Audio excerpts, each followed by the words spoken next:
Hi, everyone. Thank you so much for joining us tonight for a very special screening of the new horror film, The Vigil, which was presented at the Toronto International Film Festival Midnight Madness. It's offered courtesy of IFC Midnight, and following the screening, we'll have a live Q&A with writer-director Keith Thomas. We're going to play the whole film here directly through the webinar. It runs about 89 minutes, and then we'll go directly into the Q&A to follow. If you have any questions, you're welcome to type them up into the Q&A box, and we'll try and answer as many as we can. Just a note, The Vigil opens in theaters and video on demand starting February 26th. So if you like it, please spread the word. And I hope you guys enjoy the movie.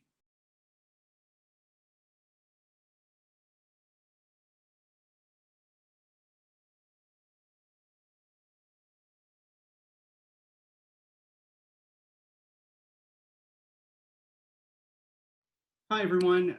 Welcome back. I want to welcome up the director, Keith Thomas, but I need to rename him real quick. There you go. Keith, are you with us? I am. Yeah. Hey, thank you for joining us. Yeah, sure. Thanks for having me. So I wanted to start off this conversation by reading something that you had in your director statement, just given the nature of, this horror film feeling very personal. You wrote down that for you, the subtlest scares, the ones that leave you questioning what you've just seen, work the best. And all of them come from your own experience, a combination of nightmares and bad memories. So I wanted to start by asking a little bit about your background and, where the mythology here is coming from in your own personal life and how that may mix in with things like dreams versus what might be folklore or other things that are sort of more culturally specific. Sure. Yeah, I was raised Jewish. My family's from New York, though I grew up in Denver. Um, and I kind of took some interesting detours in my life, various careers and things. And one of those detours was into rabbinical school, where I got a master's in religious education and studied theology. I'm not a rabbi, but I did that in New York. And a lot of the seeds of the vigil were kind of planted there. In terms of, I was always into horror fiction, into horror film, just since I was a little kid. And that found its that put its tentacles into kind of everything I did, including my master's thesis in grad school, which was on monsters in the Torah. So I just this thing was already, like I said, the seeds had been planted. And, that was a brief kind of detour. I went into clinical research where I actually did research in nursing homes with people with dementia. And then there's another seed, that's Ms. Litvak. And I spent years with folks, working with folks with Alzheimer's and dementia. And, it's one of those things where I never thought I'd be a filmmaker. I think it was a dream I had as a kid, which I think a lot of us do. But I didn't see it was like something you could actually realize. So I went on these different career paths, and it wasn't until honestly that I was in my, mid 30s to late 30s that I thought that the kind of creative drive that had always kind of been the demon on my back kind of took the fore. And that started as writing, a novelist, and then screenwriting. And then from screenwriting to me becoming convinced, rightly or not, that I could, make a film. So I made a short film. That short film got noticed, and that led to The Vigil. And then all those ideas, those things that had been gestating for so long, when it came time for me to make my first film, I knew it was going to be horror. And admittedly, there was this sort of mercenary aspect of my decision in that if I was going to make a horror film, I knew it had to be something that felt unique or different to stand out. And so it was pulling upon my kind of past experience and knowledge of this that I thought that no one's ever made a truly Jewish horror film, and that's what I should try to do. Well, I'm particularly interested in the fact that you set this within the New York Hasidic community. Hmm. It's not particularly well represented in film, period, certainly not in a horror film. What were the challenges there? I mean,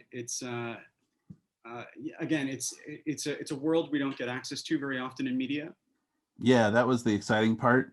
You know, when I met up with my producers who are both horror film producers and they've made, a large number of horror films, but they're also Orthodox Jews.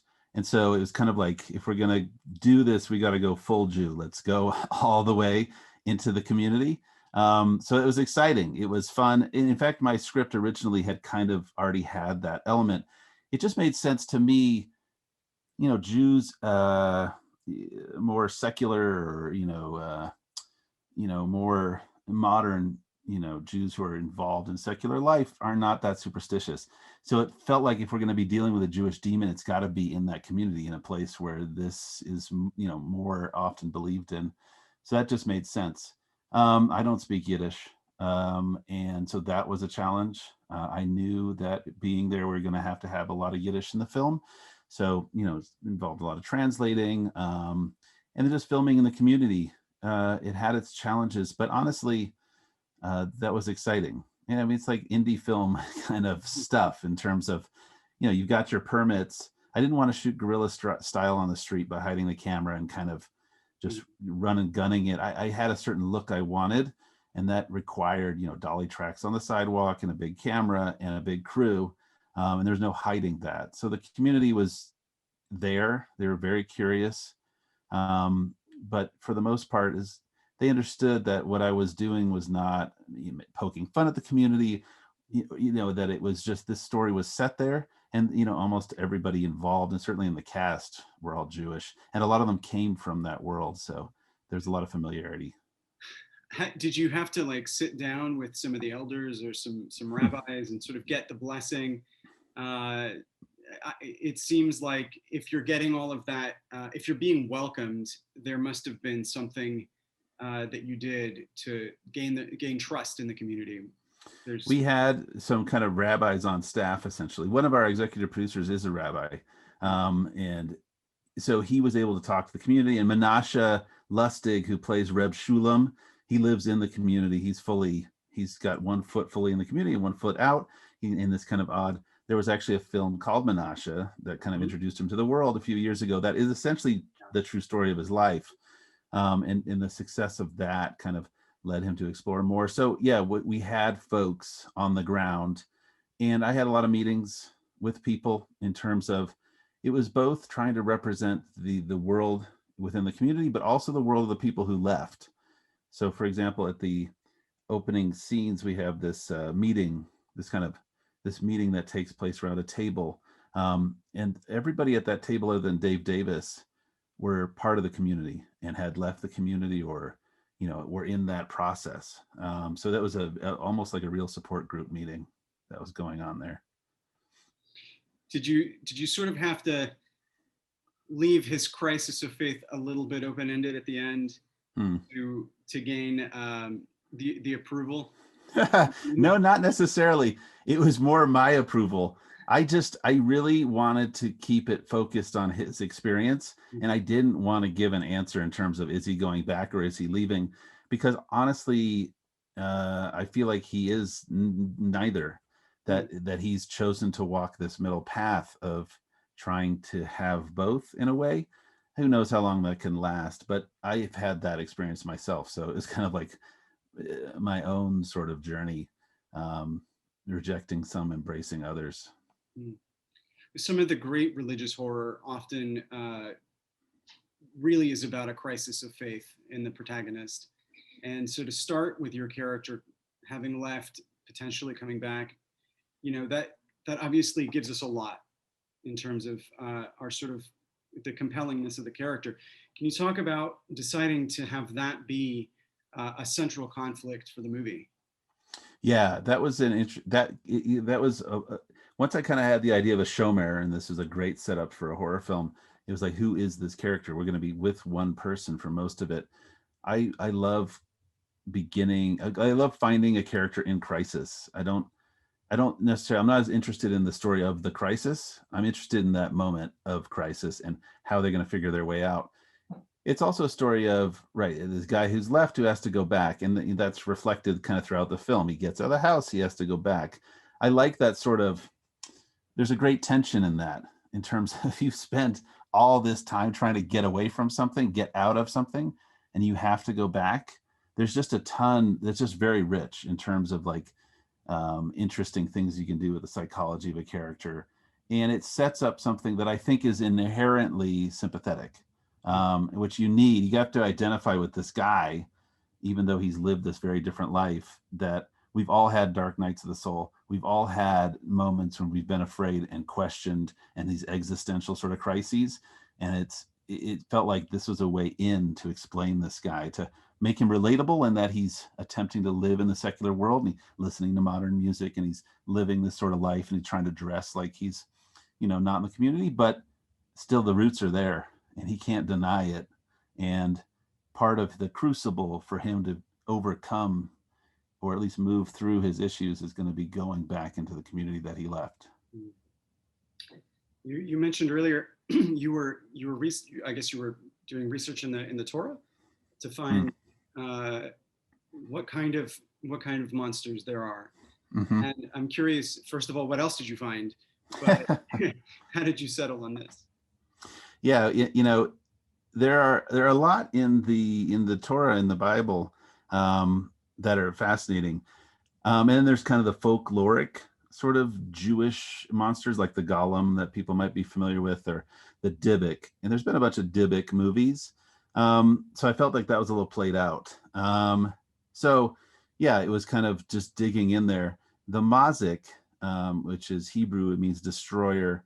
It's a real thing from like ancient Jewish text, like 2,000-year-old text, that talks about just abandoned houses and how you should never go into them because there could be a mazik inside. The mazik is never described. It's just this awful thing. So I had to invent the whole look and feel, and kind of the way the mazik operates, and kind of what it's doing. I had to come up with that to kind of fill that in. Wow. So what was that process like? Yeah, no, it was one of those things where, right, I had a boogeyman I had to create, and we've seen a lot of boogeymen. There's like, tons and dozens of, I didn't want it to be some kind of like Cthulhu monster with a bunch of tentacles that's coming out of the walls or something. First of all, budget. Second of all, it'd be ridiculous. But I knew I wanted it to be a human figure. I thought that was interesting. I think, again, it's kind of the less you see, the more frightening it is, in terms of if you're getting glimpses of something. So I always had this kind of shadow figure idea of like putting this person in the shadows. And then I wanted to make sure that the creature, the entity, the threat was reflective of the themes of the film. And for Yakov, it's about moving past this traumatic event, just as it is for Mr. Litvak, just as it is for this neighborhood and this community and Jews as a whole, in terms of moving through very painful, traumatic memories and how those are inherited. And I thought this thing should be the embodiment. It feeds on that pain, so it should be the embodiment of that experience, which is always looking back. So once I kind of had that, it was like, well, I got to have something with its head turned around backwards. That was easier to think of than to actually execute. It's much tougher. But I'm happy with kind of how it turned out, and the special effects did a great job. It's all the movies practical, so it was just one of those things of just figuring out what works and kind of making it work in the moment. I'm always particularly fascinated with creature design when it's practical. You have to create its mechanics in addition to its aesthetics. Can you deconstruct a little bit of the cool things that you guys pulled off to make it happen? Yeah, I think the mazik as a whole is a combination of a lot of different things. So it's appearing in different forms. So we see it in the basement. It's difficult to see, but there's when the hands kind of come out of the darkness. That's a child with a kind of a back of the head as the face, and dressed in like 19th century clothing, like Eastern European. So they're kind of very specific. The main mazik, the tall one, is an actor, a very tall actor, who is wearing these prosthetics. It's a face that's the back of the head that's over his face, with all these neck folds to make it though as the head turn. He was able to turn it a certain number of degrees, and then we had a model, essentially a head and shoulders that we could operate as an animatronic, kind of reaching inside and make the head fully turn around. And it was a pretty cool thing. And of course we burnt it so it was completely destroyed, but that was fun too. Can you talk about the character choice for what, sort of summons the Mazik in the first place? Because there's obviously different reasons why someone could get haunted, but in this one, it seems particularly unfair. And so about the backstory of the obviously the corpse. Yeah, so right, we've got Mr. Litvak, who we see him in a video, but for the most, and that's actually Ron Cohen, that's Lynn Cohen's husband, who's in the video, who's also a great actor.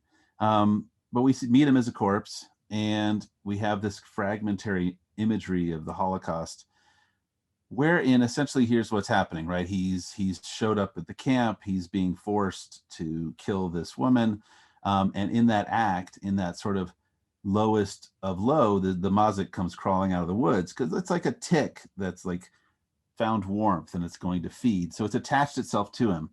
He didn't know the rules around a Mazik. You have to get rid of it by dawn, these certain rules. And so it's been with him. It's been with him his entire life, and it's essentially ruined his life. It's made him live in that moment because it's feeding off that pain.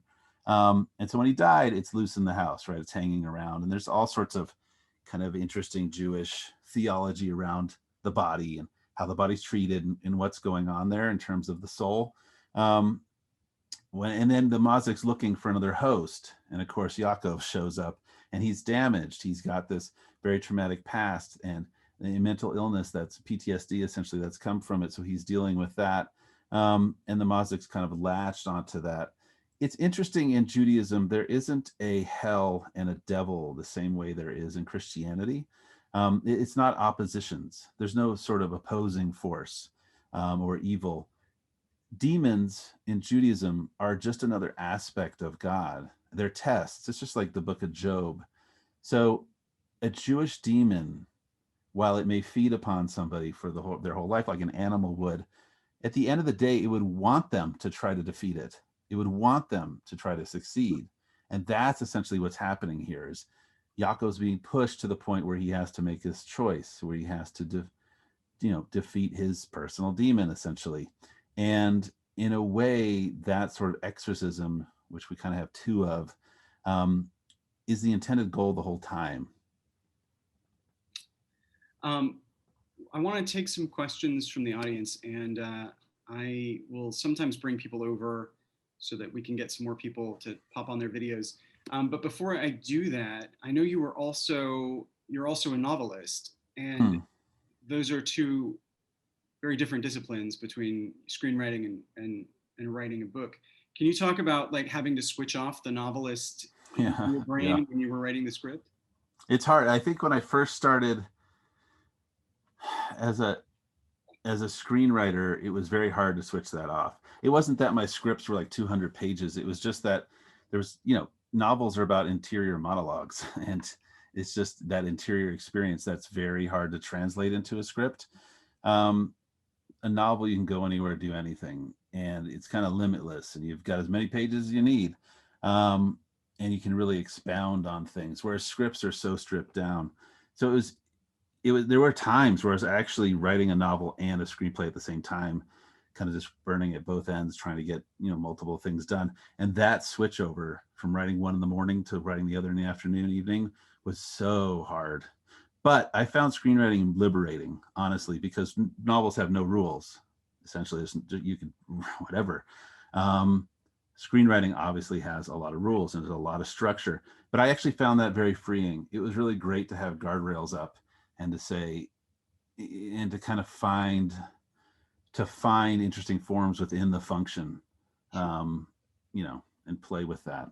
Well, and also, a script will eventually have a budget. So, no, and that's right. And I would say that like I said, I was a screenwriter for about 8 years and sold some scripts and whatever, nothing got made, but that's the standard issue kind of the beginning screenwriting.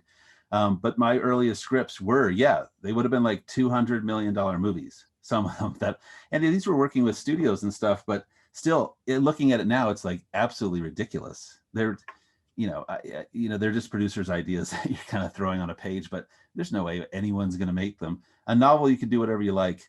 And you see that in a lot of novels where there's so many times where I'll read quotes about a book and they'll say, this should be a movie. This reads just like a movie. And of course it does. They're hoping to sell it as a movie.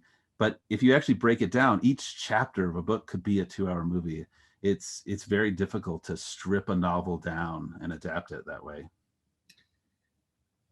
Okay, so what I'm going to do right now, I'm going to read a couple of questions while I'm moving people over. So there are a few people who asked some questions, and I'll start with Miriam. Miriam, I'm going to move you over, and I'll put a running order of the people that I'm going to bring over. When I bring you over, keep your camera off so that I can just call on you as soon as we move on. But right now, let me pick something to read out loud just to get this started. Were you inspired by The Exorcist or Rosemary's Baby in the creation or execution of the film? Definitely The Exorcist. I am a fan of Rosemary's Baby. I think it's a really subtle and really amazing film. But yeah, The Exorcist for sure. And I think, there's even some shots that unconsciously in some ways, in terms of when we set them up, I didn't think they were exactly Exorcist shots, but you see them when they're going up the stairs into the house. When I saw it in the viewfinder, I was like, oh my, this is exactly an Exorcist shot. But yeah, that was very influential. And it was not so much the supernatural possession thing that's going on in The Exorcist, but the very grounded nature of The Exorcist. The first half of The Exorcist is all about a sort of medical approach to possession. Like, oh, there's something wrong with this girl. We got to go do these tests and we got to talk to psychiatrists. And I love that sort of very grounded aspect of it. They work really hard to get you to the point where you believe it's a real possession, which I thought was really effective. Okay, Miriam, if you're there, you can join us. Yeah, hi. Hello. I was really struck by the sound design and the score and how they kind of melded together. I haven't really seen that done before, so I really enjoyed it. And I really like the futuristic music. I don't know if that's the right term, but especially when Yakov is putting on his tefillin, that kind of techno vibe. So I guess I was wondering what went into the decision to go down that kind of like modern route rather than a more traditional Jewish sound, which is kind of heard at the end. Yeah, sure. No, so, the sound design and the score were really, really important from the very beginning. It's kind of one of those things where as a kid, if you watch a scary movie, if you plug your ears automatically, like it's half as scary. And I just realized, especially for the budget we had, sound was going to play an integral role. It's so contained. We had to make that house feel as alive as possible. And my composer, Michael Yezierski, and I kind of sat down early on and tried to figure out how to merge the score and the sound design as closely as possible, where it's almost hard to tell what's what and what's happening. I wanted to avoid the sort of typical kind of Jewish music you might hear, just that people might associate with this community. I didn't want klezmer or anything kind of going on in the background. For me, it was, this guy has left the community and he's in the secular world and he's trying to be modern. He's got his phone, he's doing all this stuff. Who knows how he found the song that he's listening to? It's on someone's playlist, someone recommended, he's asking questions. But I wanted the score to really reflect the city. It's in Brooklyn. And if you spent time in Brooklyn, you spend enough time looking around, it's metal and it's jagged metal because it's rusting and it's broken concrete. And so it feels industrial. And so that was the thing that Yezierski and I really we both bonded over our love of industrial music, stuff like Skinny Puppy. And we really wanted to work that in. I felt like it was important, A, to have that modern piece, but B, there's a certain aggression and kind of dissonance that goes on with that feels as though it's breaking some of what we expect. Weirdly enough, a lot of the sounds in the score are Jewish instruments. They're just heavily, heavily distorted, and he's kind of mixed them up. Awesome. Thank you. Yeah, thanks. Okay, so Jeff wanted me to just actually ask the question, which is, what did the Foley artist use for the crunching sound? So we had a lot of different things for the crunching sounds. Vegetables, some good vegetables, kind of breaking things. Carrots, I know, were involved, and I believe there's some meat happening, actual meat being, manipulated and stuff.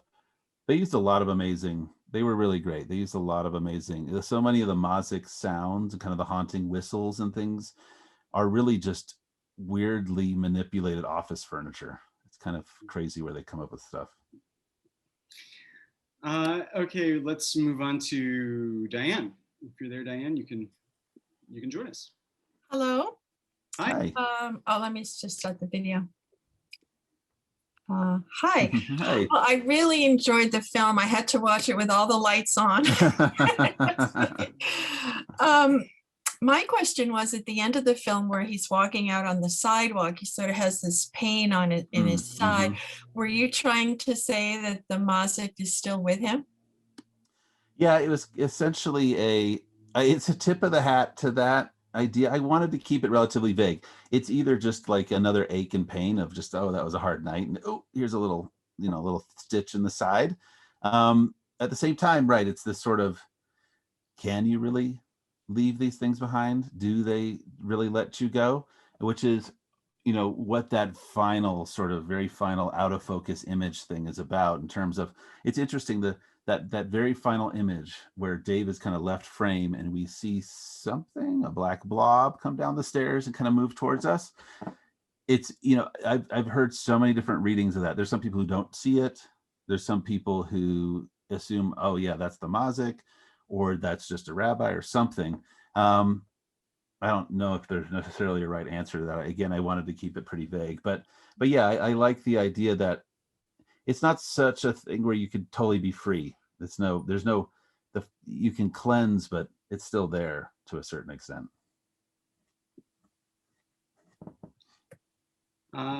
Let's see, Jules, do you want to jump in? I like the TV. You need to unmute. I love what you've got going on there, though. Thank you. Jules, you got to unmute. We're not getting any of this. Oh, Keith, I also just wanted to mention, I really like the way you had two doctors calling on the phone. That was spooky when you heard the doctor calling twice. And when we talked earlier about, right, how I had mentioned dreams and these bad memories and things that are in this film, but that sequence in particular with the psychiatrist on the phone is directly from a dream I had as a teenager that was really incredibly disturbing to me, and so it was one of those things that I had to work in. Okay, thank you. Yeah, thank you. Yeah, that psychiatrist jump scare was, I think, the best one in the movie. Thanks. Because after all, psychiatry is the Jewish science. Right. Speaking of Judaism, I really admired the fact that you chose not to over-explain Judaism within the film. And I think that takes some courage, and it also is a good salute to what will, hopefully, if the film is a success, be a largely non-Jewish audience.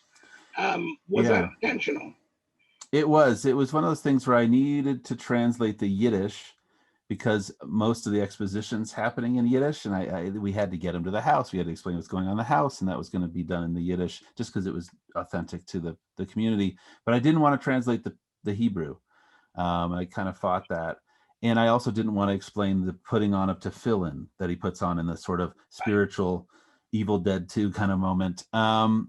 It seemed to me, and again, this I guess goes back to The Exorcist, in that being, growing up Jewish, I didn't know a lot of Catholic ritual and understand Latin or things like that, but I got it. I got that there was a girl possessed on a bed and these guys were here to fix it.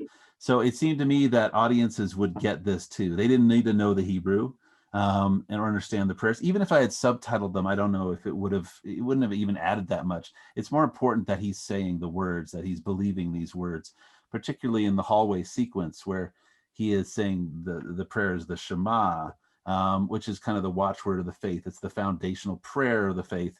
which is in fact the same thing that's in the box on his head. It's just this important prayer.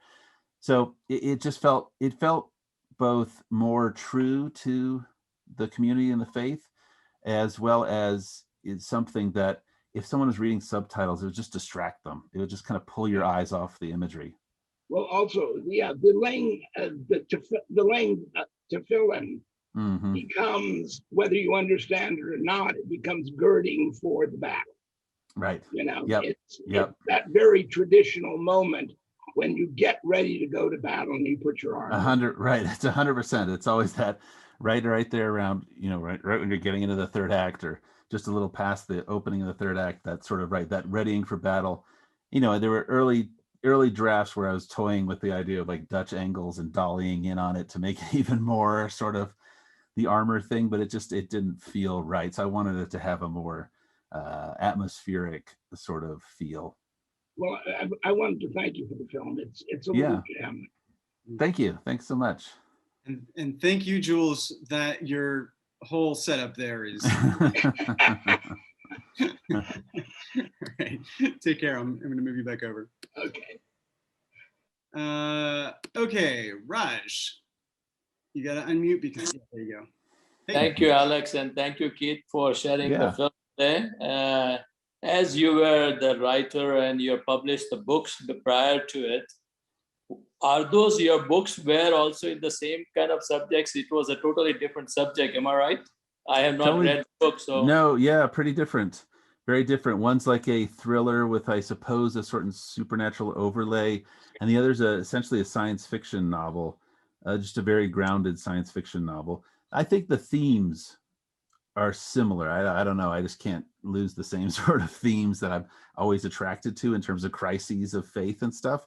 But yeah, the books are not set in a Jewish world and really have nothing to do with religion, actually.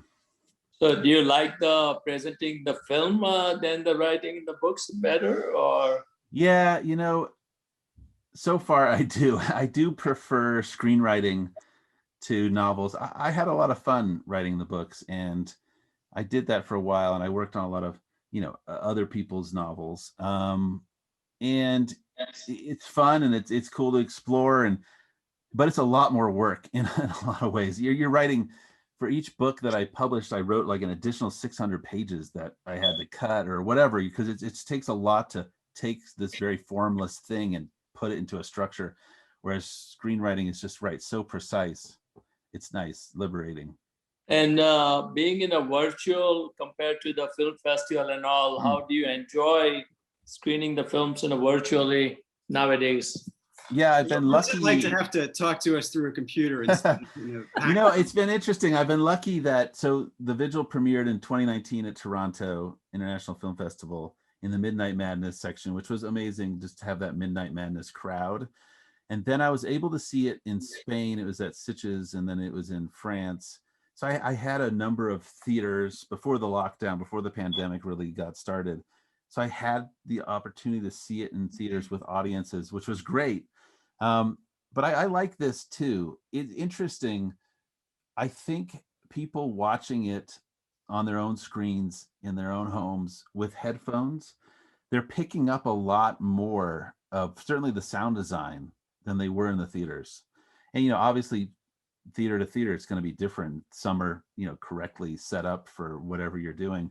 But I found it seems to be more effective in the smaller, more intimate. It makes sense. It's a very small kind of intimate movie. It makes sense that it would be more effective in that sort of intimate setting.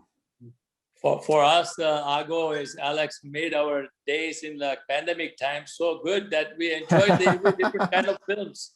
Right. That's excellent. Thank you very much for sharing. Thank you. Sure. Thank you. Good luck. Thanks. Okay, one question that I've been asked to read. What ritual was involved when he winds a strip around his arm and holds the candle? Sure, this tefillin. It's tefillin. So tefillin is, it's a ritual where it's a part of prayer. People do it every day. It's done in synagogues. It's done in homes. There are people who do it in the morning, right when they wake up, and then do it at night. It's essentially a sort of refocusing, a way to focus your attention in prayer. And there's essentially a prayer structure that informs how it works, but the watchword of the faith is the Shema, which is the thing that Dave's saying in the hallway. All it means is it's kind of a monotheistic sort of ideal, which there is only one God, right? That's essentially what that prayer is. And that prayer, it is said, should be something you bind upon your hand and you wear before your eyes. So you're always thinking of it. And so the tefillin is the literalization of that. He's binding the prayer on his arm, tying it in a very particular way on his hand. And then that box has the prayer in it, so he sees it before his eyes. It's usually done, takes a few minutes, then you put it away. He's wearing it kind of as this armor. The lighting the candle, that's more of just it's not necessarily like it's the Sabbath or Shabbat where you light the candles, but it's just flame is a cleansing thing. So just one last thing, and this has nothing to do with the movie.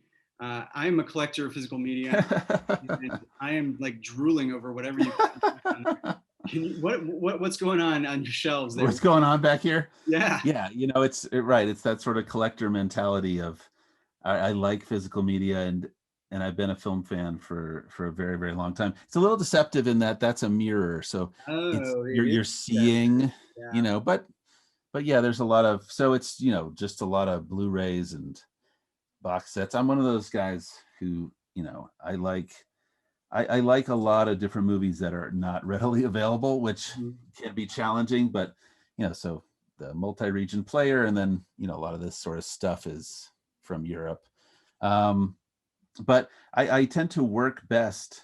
I don't like silence. I'm usually listening to music and I've got something on the TV. So right, these things go into a lot of rotation around here. I've really been impressed by the output lately from like Arrow and Vinegar. Yeah, those are all Arrow right here. Oh yeah, that's kind of what I was thinking. It looked like it was Arrow. Yeah, Vinegar Syndrome's up there. Yeah, all the classic boutique label kind of stuff. Yeah. We've actually been doing some work with them lately, and Severin as well, to do these sort of like presentations online of some of their new releases. So yeah, no, they're amazing, and I try to. Obviously, with the pandemic, it's been much more difficult. But I go to festivals every year. For example, like Fantastic Fest in Austin, which I love. And right, there's always a Vinegar Syndrome booth, and they're always working, showing something there that they've dug out of the vaults, which is always fun. Well, Keith, thank you so much. It was really fun to talk to you, and fantastic to hear about everything that went into making this film. It's really unique, and I'm really glad that we got to share it tonight with everyone. So yeah, thanks so much. It was a real pleasure to be here. Come join us on campus sometime. I hear we're reopening sometime. That would be nice. All right. Well, take it easy, everyone. Good night. Good night. Bye.